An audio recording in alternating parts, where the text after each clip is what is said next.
I grew up in it. I was in the womb, in pews in the church, and as long as I knew the sky was blue, I was told about all the theology of the IFB church. So, um, we can talk about that later. That's a lot of work to separate, what you were taught from the time you were born.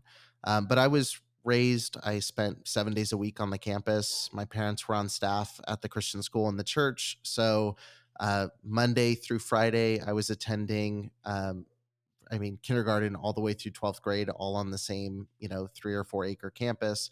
Then Saturday, I would go load up in the van, go out and knock on doors, leave flyers on your door and invite you to church. And then Sunday morning, Sunday night, and Wednesday night, we had church services. So Sunday morning, we had Sunday school, then a main service, and then go pick up kids or drop off kids for church, do it again in the evening, and then Wednesday night we'd have a prayer meeting or youth group. So all of my life was built around the church, and I want to make clear, like every time I talk about this, like most of my like all of my memories are there. So all of my good memories for the first 18 years of my life are all on this campus, and then there's like, oh, there's a lot of really shitty stuff happening under the surface that kind of burst that bubble. And that was really difficult because I was like, my whole life was that. My whole life was the church. So to question it or to take a stand against it was a scary thing. What caused you to question it? One of the youth pastors from a church in Northern California was all of a sudden at our church, and he was attending and teaching sixth grade Sunday school, leading music. And I just Googled to see, because I had already kind of known him and known his church. I just Googled to see if there was an announcement of like why he left or like who replaced him, or totally earnestly just wanting to know, just curious.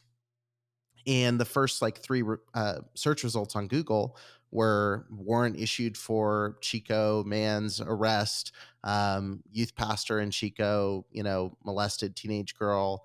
And so I was sitting there as like a 17-year-old with this information of like, what do I do? And ended up telling some people within the church. I told my parents. I told my youth pastor, and the response from my parents was whatever pastor wants to do. Specifically for my dad was whatever what the pastor wants to do is right. So whatever pastor says, if he says it's okay, it's okay.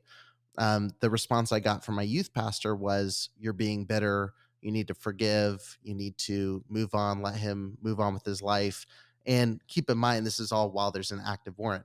So he was literally moved out of state in the middle of the night to get away from being arrested.